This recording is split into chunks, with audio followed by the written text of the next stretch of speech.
friend of the congregation, to talk about his new book, The Practice of Black Disbelief. Tony is, I think probably it can be said, a truly prolific author and if not one of the most important voices of contemporary Unitarian Universalism and Black humanism.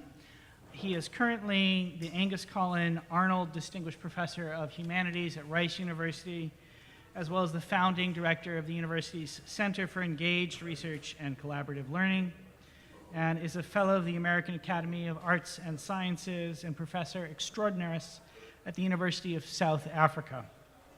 He's also the director of research for the Institute for Humanist Studies and has served our association in a variety of ways, including being on the board of Meadville Lombard Theological School, the board or the committees of Unitarian Universalist Service Committee? Yeah, University.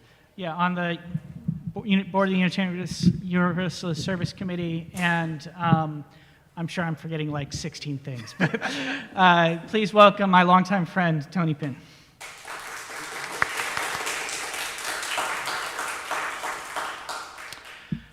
So Tony has this new book out called The Black Practice of Disbelief, and it's a wonderful short introduction to Black humanism. And I think that we're going to have a conversation, and I'm just going to start by asking you, what is Black humanism, and how does it differ from other forms of humanism? Well, first let me say thank you for this opportunity to chat, and thanks for hanging out with us for a bit. It's my argument that Black humanism involves an alternate mode of belief and practice that raises fundamental questions concerning how blacks have typically understood the process of meaning making.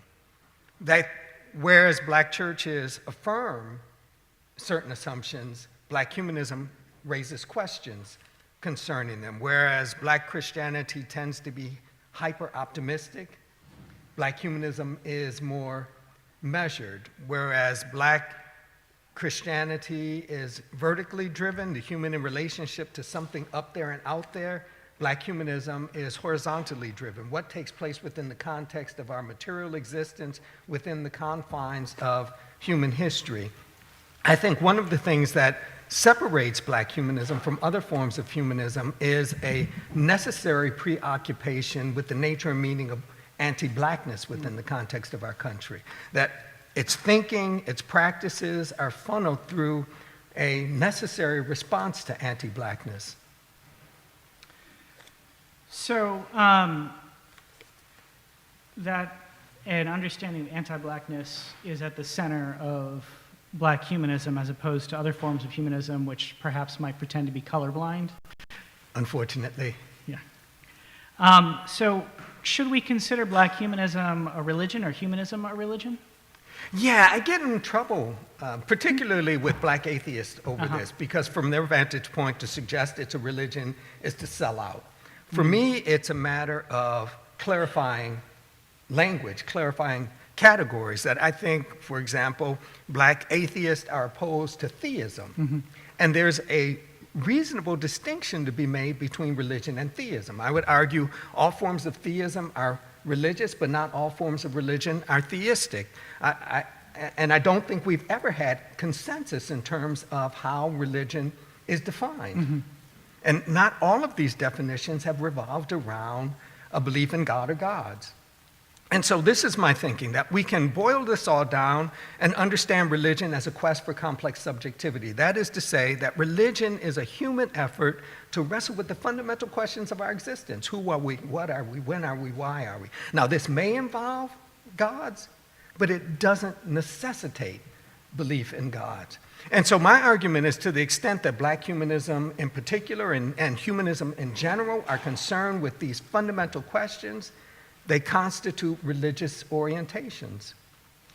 So I'm firmly on your side on this, so I'm going to ask you a question that I always get asked when I sort of make that case, which is to say, okay, is it possible to have a philosophy or a position that is not religious by that definition? Because sort of all philosophies, all attempts to kind of think through the human condition end up kind of coming into the sort of understanding of religion that you've kind of cast. So can we, does everything sort of become religion from that perspective? I think everything becomes a quest for complex subjectivity. It becomes a quest for meaning. And so, yeah, on one level, this natural urge to understand, to place ourselves, it's everywhere. And for me, there's nothing really lost in claiming that this is all religious. For me, it's similar to arguing that our movement through the world, what we do on a daily basis, how we function is human.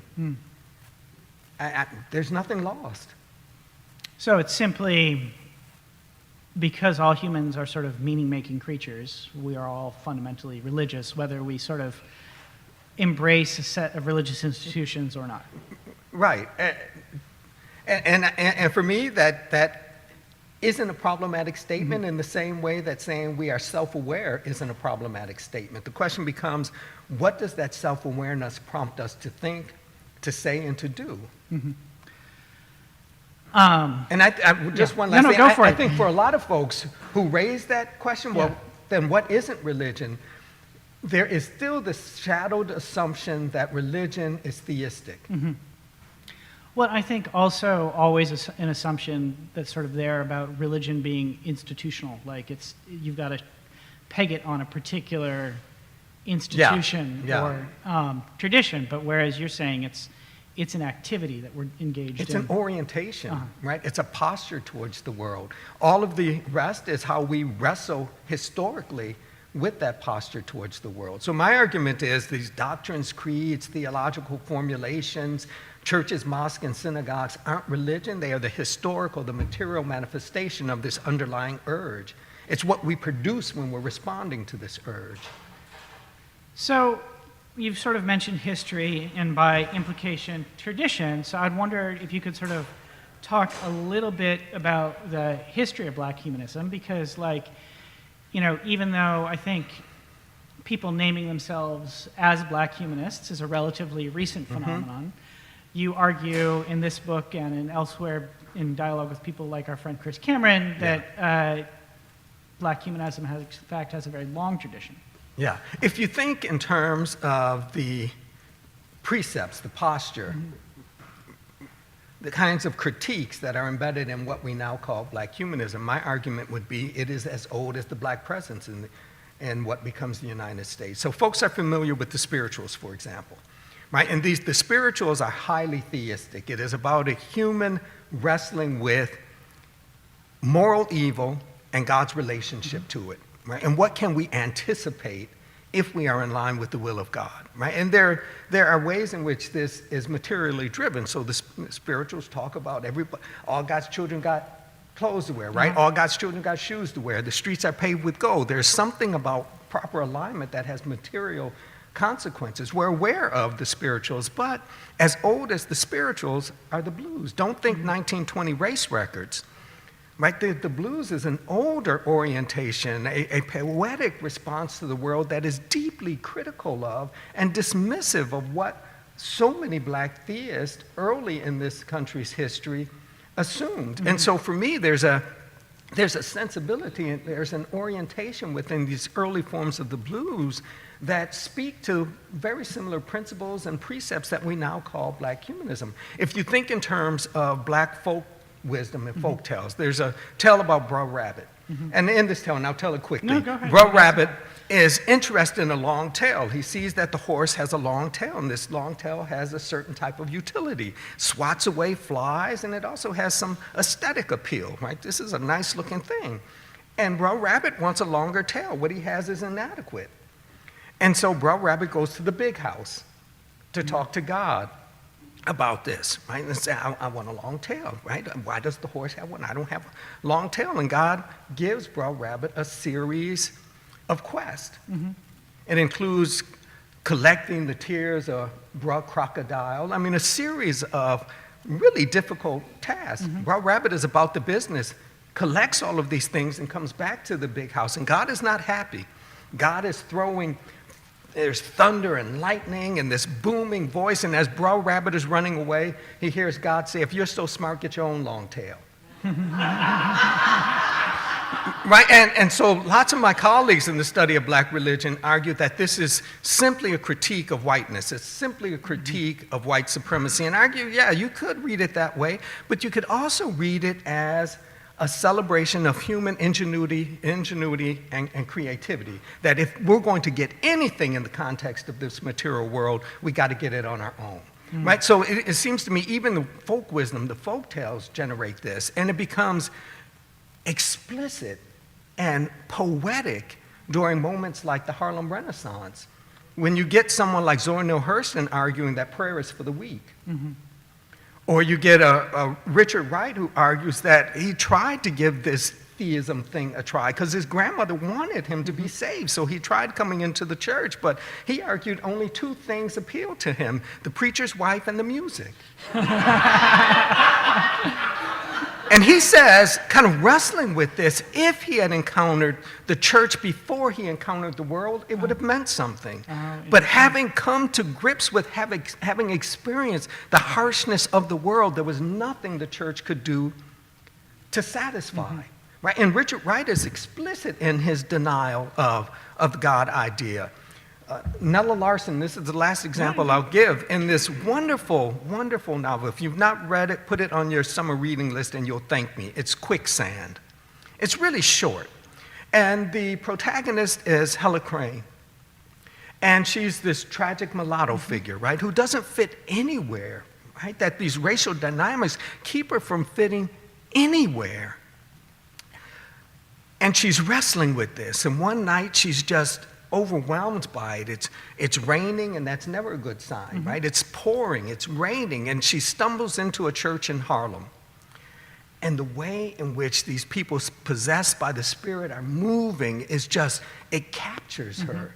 And she surrenders herself. She ends up marrying the minister who's in charge. They move to the South, and she's working really hard to fit into this church environment, but she doesn't. Right. Nobody likes her.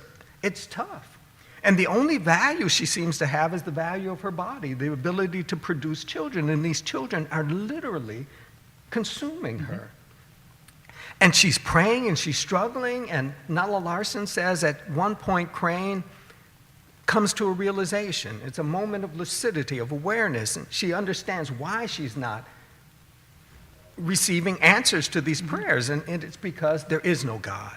And the rest of the novel is Helga Crane wrestling based upon her own ingenuity, her own creativity, her own imagination to make something different within the context world. And this continues. Then you hit the mid-20th century and you get brilliant folks like William R. Jones, who raises this explicitly, names this for us, and we move on, kind of understanding there are a set of principles, a set of precepts that define this orientation. This orientation is rightly called Black humanism. So we can get to William Jones in a second, because that's related to sort of another question I have. But before we get there, you've worked in this book and elsewhere to identify a set of principles for Black humanism. So can you sort of talk about what those principles are? Yeah, I won't give you all of them in hopes that you'll read it, but I'll give you a few of them. One, a rejection or suspicion concerning the divine. Secondly, a profound and radical sense of human accountability and responsibility. And lastly, a different ethical orientation, an orientation that I call the persistence of possibility. And let me just say a few words on this last one, because I think this really separates Black humanists from Black theists. Right? Black theism tends to be ethically committed to an idea of outcome-driven strategies. The arc of the moral universe is long, but what? It bends towards justice, right? There's a kind of certainty there. Why? Because we don't labor alone, or as my grandmother said, God is on the throne and all is well. Right? There's a kind of certainty there. And that certainty, by and large, is premised upon the idea that there is a force out there that is consistent, that is just, and that is concerned with our well-being. So we don't labor alone. So of course all of this is going to work out.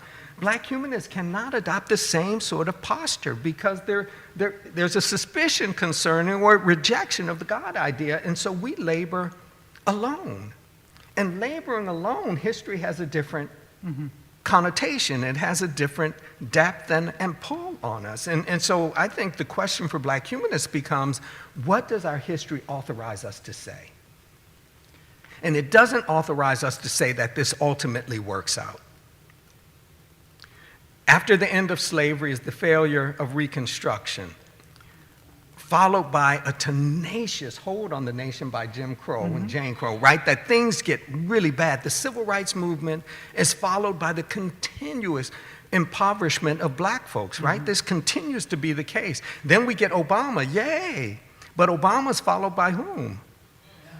Right? So we don't reach this point where it just all ends. And so it seems to me, kind of reading Black humanists, those who identify as such and those whose principles suggest this is their orientation, there's a different process. And for them, it seems that victory is not in the outcome, victory is in the struggle itself, that perhaps the best we can achieve is a consistent no to injustice with increased volume and tenacity. And that perhaps the win is making it much more difficult to normalize the misery of the marginalized, right? And that may be it. That may be all we get. And so it seems to me that is a really important shift, that kind of the moral value remains the same, but the ethical precepts, the ethical system, the ethical assumptions radically different.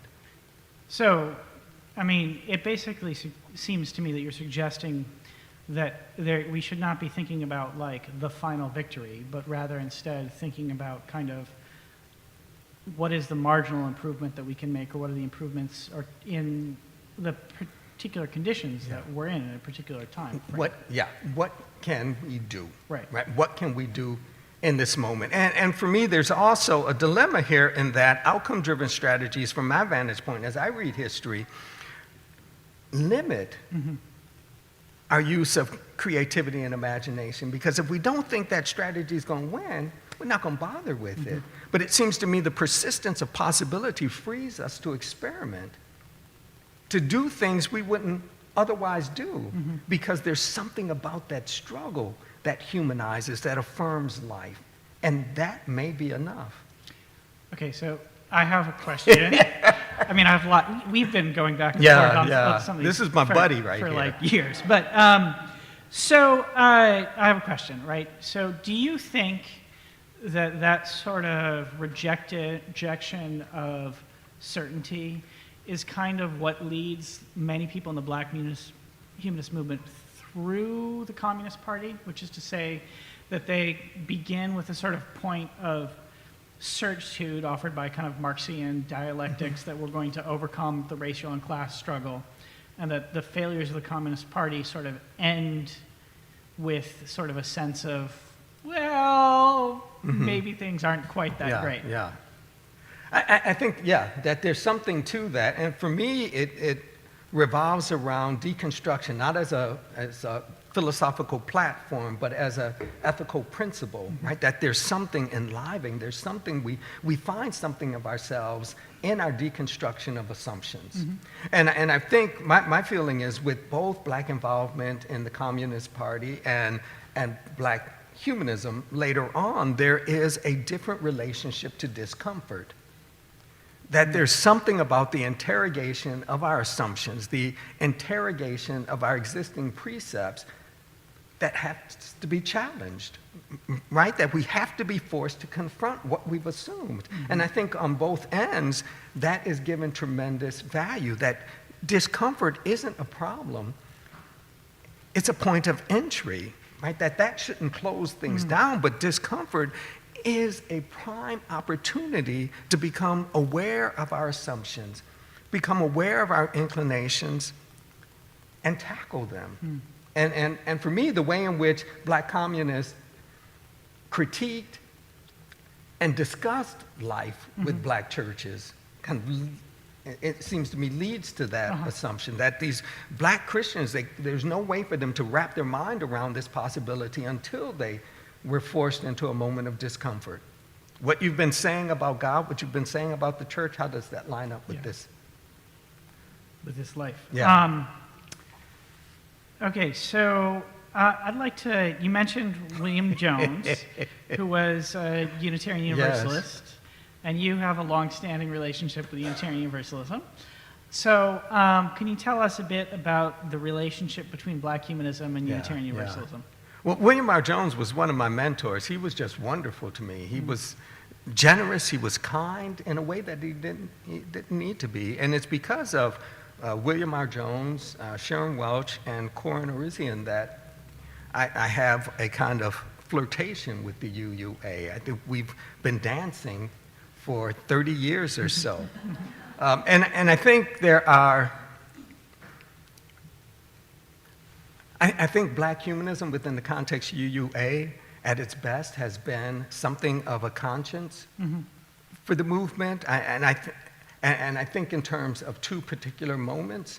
One is the Black Manifesto at Riverside Church that got the UUA and others to kind of rethink their relationship to injustice and to rethink that on not just as a kind of spiritual practice, but in terms of the money. But also Black Lives Matter prompted another moment in which the UUA and other organizations were kind of forced to reassess their relationship to stuff. And so there are ways in which, for my mind, Black humanism has kind of served as that inner voice. And it seems to me this inner voice is asking a question. Who have we forgotten? What have we forgotten? And I think, again, Black humanism continuously prompts within the context of the association that question, who have we forgotten? What have we forgotten?